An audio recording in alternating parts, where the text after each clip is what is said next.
नमस्कार नहीं welcome you study I Q. मैं हूं प्रशांत धवन। नाउ ये एक बहुत ही इंटरेस्टिंग वीडियो होगी। ये जो टैटू यहाँ पे आप देख रहे हैं ना, ये किसी आम आदमी पे नहीं है। ये जो व्यक्ति यहाँ पे आपको दिख रहे हैं आज के समय, ये हैं पीट हेग्सेथ। ये होंगे यूएसए के अगले रक्षा मंत्री, डिफेंस सेक्रेटरी कहते हैं वहां पर, मगर इंडियन कंटेक्स्ट में आप ये समझ लीजिए जैसे हमारे यहाँ रक्षा मंत्री होते हैं, ये अमेरिका के अगले रक्षा मंत्री होने वाले हैं। डोनाल्ड ट्रंप ने इनको चुन लिया है। और इंटरेस्टिंग बात देखिए, यही आदमी 2020 में एक नेशनल गार्ड की तरह जो बाइडेन की सिक्योरिटी के लिए डिप्लॉय होने वाला था, मगर इसे निकाल दिया गया इसी टैटू की वजह से। और अब डोनाल्ड ट्रंप इसको पूरे देश का, यूएसए का रक्षा मंत्री बना रहे हैं। और यूएसए का रक्षा मंत्री आप सोच सकते हैं अपने आप में बहुत ही बड़ी पोजीशन होती है। यूएसए का डिफेंस बजट ही ऑलमोस्ट $860 बिलियन का है। और अगर आप पूछेंगे वेट, बाइडन ने इनको निकाल क्यों दिया था अपनी नेशनल सिक्योरिटी गार्ड्स की टीम में? देखो, साल था 2020, जो बाइडन प्रेसिडेंट बनने वाले थे यूएसए के, ट्रंप हार चुके थे इलेक्शन में। और बाइडन की जो इनॉग्रेशन सेरेमनी थी, शपथ ग्रहण समारोह, उसके लिए हजारों अमेरिकन नेशनल गार्ड्स इकट्ठे किए गए। पीट हेग्सेथ ये भी एक नेशनल गार्ड है। इन्होंने कहा कि मैं भी पार्टिसिपेट वहां पर करूंगा। मगर जब चेक किया गया कि इनके पूरे शरीर पर अजीब अजीब टैटू बने हुए हैं, जो काफी बार जो व्हाइट सुपरमेस्ट विचारधारा है उसको भी प्रमोट करते हैं, इस वजह से इनको निकाल दिया गया था। और तब से ये बाइडन के बहुत बड़े आलोचक रहे हैं। इन्होंने बाद में फॉक्स न्यूज को ज्वाइन किया, बहुत ज्यादा फेमस एक फेस बन गए ये यूएस मीडिया में, ट्रंप के बहुत बड़े सपोर्टर बन गए। और अब कुछ ही महीनों में ये लॉयड ऑस्टिन को रिप्लेस कर देंगे और बन जाएंगे यूएसए के रक्षा मंत्री। और ऑब्वियसली यूएस में देखिए कई लोग इनके नॉमिनेशन को लेकर काफी गुस्सा हैं। वो लोग कह रहे हैं कि इतना अनक्वालिफाइड आदमी, जो जनरल भी नहीं रहा अपने पूरे लाइफ टाइम में, बस एक नेशनल गार्ड था, उसको डोनाल्ड ट्रंप ने सीधा अब यूएसए का रक्षा मंत्री बनाने का फैसला कर लिया है। और सबसे बड़ी बात यहां पर यह भी है कि जो इनके टैटूज है ना, ये बिल्कुल बहुत ही ज्यादा कंट्रोवर्शियल है। अब फॉर एग्जांपल जो ये वाला टैटू है ना, जब अमेरिकन्स ने पहली बार देखा तो कुछ लोग धोखा खा गए। उनको लगा कि ये स्वास्तिका है, हालांकि स्वास्तिका कहना भी इसको गलत होगा। ये मोस्ट प्रॉब्ली कहना चाहते हैं कि हिटलर की जो पार्टी थी, नाजी पार्टी, वैसा टैटू है। बट ये वो टैटू भी नहीं है। इसकी देखिए रियलिटी आपको समझनी होगी। ये जो टैटू है, इसको कहा जाता है जेरूसलम क्रॉस। जेरूसलम आपको पता होगा, इसराइल में, एक्चुअली फिलिस्तीन में और इसराइल के बीच में एक बहुत ही ज्यादा इंपॉर्टेंट होली सिटी है। जेरूसलम से देखिए जीसस क्राइस्ट का बहुत ही ज़्यादा गहरा नाता है। वहाँ पर जीसस क्राइस्ट ने बहुत सारे मिराकल किए थे अकॉर्डिंग टू क्रिश्चियनिटी फेथ। और ये जो सिंबल है ना, ये दिखाता है कि किस तरीके से जेरूसलम बना होली लैंड, और जेरूसलम से ही पूरी दुनिया में क्रिश्चियनिटी फैली। ये जो क्रॉस है ना, ये तो हो गया मेन जेरूसलम का क्रॉस, और जो आसपास के क्रॉस हैं, इससे क्रिश्चियनिटी जो फैली, ये दिखाया जा रहा है। नाउ जो ये टैटू है, इसकी हिस्ट्री आप पढ़ोगे तो काफ़ी हद तक क्लीन है। मगर पिछले कुछ सालों में यूएसए में जो व्हाइट सुपरमेस्ट लोग हैं, जी हाँ, ऐसे लोग भी यूएसए में हैं जो बहुत ही ज़्यादा एक्सट्रीम विचारधारा रखते हैं, जो मानते हैं कि देखिए जो यूएसए में जो व्हाइट लोग हैं वो सबसे ऊपर होने चाहिए, बाकी रेस के लोगों को पावर में नहीं आना चाहिए। वो काफ़ी बार ऐसा टैटू अपनी बॉडी पर बनवाते हुए देखे गए हैं ना। ऑब्वियसली हम ये नहीं कह सकते कि एक टैटू के बेसिस पर ही क्या हम इनकी विचारधारा समझ पाएंगे, बट मगर देखिए इनकी बॉडी पर एक और टैटू है, वो भी क्रिश्चियन नेशनलिज्म के बारे में है। इधर आप देख पाओगे अगेन, ये आदमी यूएसए का अगला रक्षा मंत्री बनेगा। और इनकी बाजू पर ये आप देख पाओगे लिखा है 10 वोल्ट। 10 वोल्ट के बारे में अगर आप हिस्ट्री में पढ़ोगे ना, तो एक बहुत ही ज्यादा फेमस नारा है। जेरूसलम सिटी के कब्जे के लिए क्रिश्चियंस और मुस्लिम्स ने कई सदियों तक लड़ाई लड़ी है। क्रिश्चियंस उन लड़ाइयों को कहते थे क्रूसेड, और जो लोग उन लड़ाई में पार्टिसिपेट करते थे वो लोग थे क्रूसेडर। मुस्लिम्स की तरफ से जो लोग लड़ते थे यहाँ पर, वो लोग होली वॉर कर रहे थे या जिहाद वो लोग कहते थे। और जब भी क्रिश्चियन क्रूसेडर्स ने जेरूसलम के लिए मुस्लिम से लड़ाई लड़ी है ना, तो ये काफ़ी बार नारा जो है ये दोहराते थे 10 volt.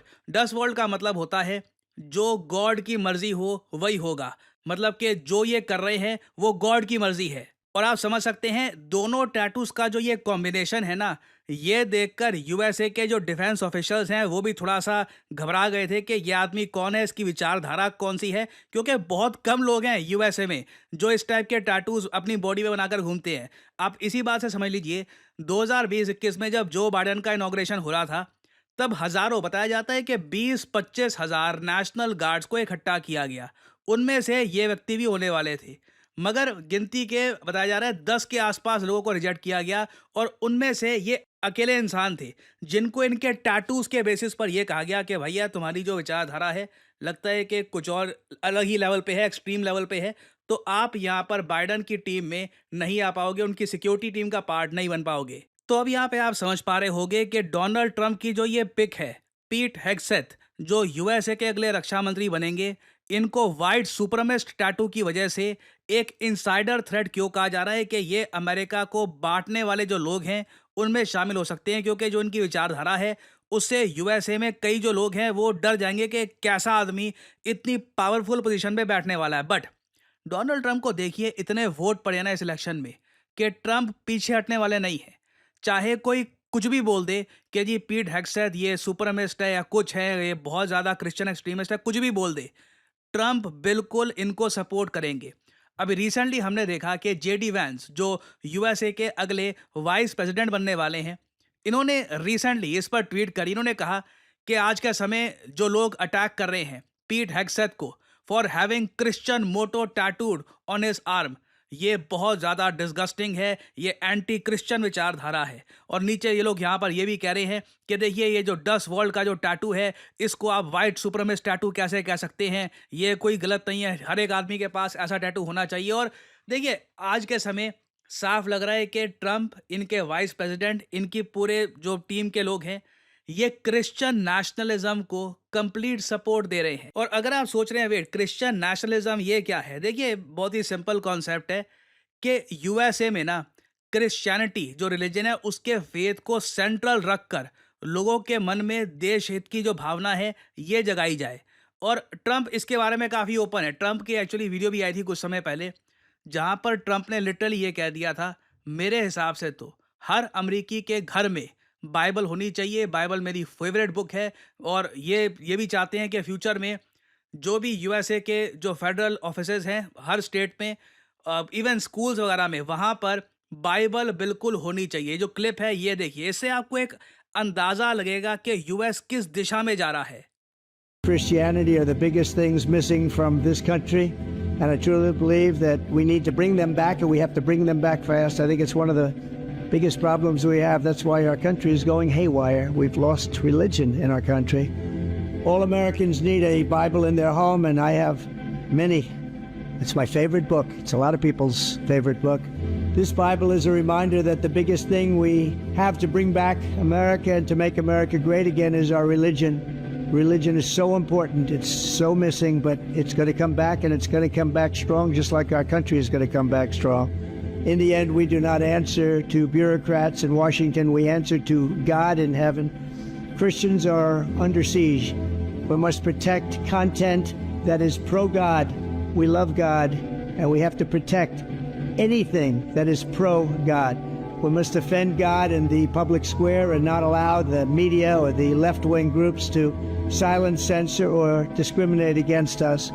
We have to bring Christianity back into our lives and back into what will be again a great nation. And I think you all should get a copy of God Bless the USA Bible now and help spread our Christian values with others. There you have it. Let's make America pray again. God bless you and God bless the USA. वैसे काफ़ी interesting होगा देखना कि क्या ये हर American के घर में एक बाइबल पहुंचा पाएंगे या नहीं पहुंचा पाएंगे। बहुत बड़ी स्टेटमेंट है, ये कोई आम आदमी नहीं कह रहा, ये यूएसए के अगले होने वाले प्रेसिडेंट हैं। कमाल का मैंडेट इनको मिला है, बहुत सारे वोट्स हैं, इनको किसी बात का डर नहीं है। सुप्रीम कोर्ट के जो जजेस हैं वो ज़्यादातर रिपब्लिकन पार्टी के हैं। यूएसए का जो पार्लियामेंट है वहाँ पर रिपब्लिकन पार्टी डोमिनेट कर रही है। डोनाल्ड ट्रंप एक बहुत ही ज़्यादा ताकतवर इंसान है आज के समय। दुनिया का सबसे अमीर आदमी इलॉन मस्क इनका मित्र है। उनको मजाक में यूएसए में कहते हैं द फर्स्ट बडी। तो अगेन देखिए, क्रिश्चियनिटी मैं आपको बता दूं एज ए रिलीजन ये सेंटर स्टेज रहने वाला है यूएसए की पॉलिसी मेकिंग में। और हो सकता है कि बाकी कंट्रीज जो है दुनिया भर में वो इस चीज़ के बारे में इतना कंफर्टेबल फील ना करे। इवन यूएसए में जो बहुत सारी मिनॉरिटीज़ हैं वो इतना कंफर्टेबल फील ना करे कि एक सेकुलर कंट्री में ऐसे लोग पावर में कैसे आ सकते हैं। तो खैर इस टॉपिक से रिलेटेड अभी बहुत सी डेवलपमेंट्स आएंगी, कुछ अपडेट्स आती हैं, ऑब्वियसली मैं आपके लिए बाद में अपडेटेड वीडियोस लाता रहूंगा। और फाइनली आपसे पूछूंगा एक मैं बहुत ही इंपॉर्टेंट क्वेश्चन। देखिए मोदी जी बहुत ही जल्द एक इंपॉर्टेंट कंट्री को विजिट करने वाले हैं। इस देश में आज के समय बहुत ज़्यादा बाढ़ आ चुकी है, कई लोग मर चुके हैं, तो इसलिए भारत ने 15 टन ह्यूमैनिटेरियन एड भेजी है ताकि यहाँ पर जो लोग हैं वो लोग फ्लडिंग से खुद को बचा पाएँ। तो यहाँ पे आपको बताना है कि भारत ने जो ये 15 टन का रिलीफ पैकेज भेजा है एक देश के लिए जो फ्लडिंग से जूझ रहा है, वो देश कौन सा है? हिंट बहुत बड़ा आपके सामने मैं दे चुका हूँ। पीएम मोदी बहुत ही जल्द इस कंट्री को विजिट करने वाले हैं और बहुत ही इंपॉर्टेंट एग्रीमेंट्स भी वहाँ पर साइन होंगे। तो ये हैं यहाँ पे आपकी ऑप्शंस, नाइजीरिया, केनिया, वियतनाम या फिर साउथ सुडान। इंटरेस्टिंग क्वेश्चन है, देखते हैं कितने लोग इसको अटेम्प्ट करते हैं। जो लोग इस क्वेश्चन को अटेम्प्ट करेंगे, सही आंसर देंगे, उनकी कमेंट को मैं दे दूंगा हार्ट ताकि बाकी लोग समझ पाएं कि सही उत्तर क्या है। और फाइनली यहाँ पर मैं ये भी ऐड कर दूं कि आप किसी भी एग्जाम की तैयारी कर रहे हैं, स्टडी IQ के पास आपके लिए कोर्सेज हैं फॉर वेरियस एग्जामिनेशन जो आप परचेज कर सकते हैं studiiq.com पे। सिंपली आपको करना क्या है, कमेंट सेक्शन में जाइए, यहाँ पे आपको मिलेगा ये लिंक, इस लिंक पर करिए क्लिक और यहाँ पे आप स्टडी IQ की वेबसाइट पे पहुंच जाएंगे। यहाँ पे आप देख सकते हैं, अगर आप स्टडी IQ के लोगो पे क्लिक करेंगे, आप वेरियस कोर्सेज कर सकते हैं purchase that are offered by study IQ। जो स्टडी IQ का फास्ट ट्रैक फाउंडेशन बैच है, ये आपकी काफी हेल्प करेगा for the upcoming UPSC examination. उसके अलावा SSC, बैंक, वेरियस एग्जाम के कोर्सेज यहाँ पे आपको मिलेंगे that you can purchase. But जो यहाँ पे प्राइस लिखा है, नेवर पे दिस प्राइस, सिंपली यहाँ पर कोड यूज करिए PD10 और प्राइसेस अपने आप गिरना शुरू हो जाएंगे। You will be able to save a lot of money, so use the code PD10 and save money. इसी नोट के साथ यह वीडियो का अंत। Thank you for listening and as I always say, may the gods watch over you.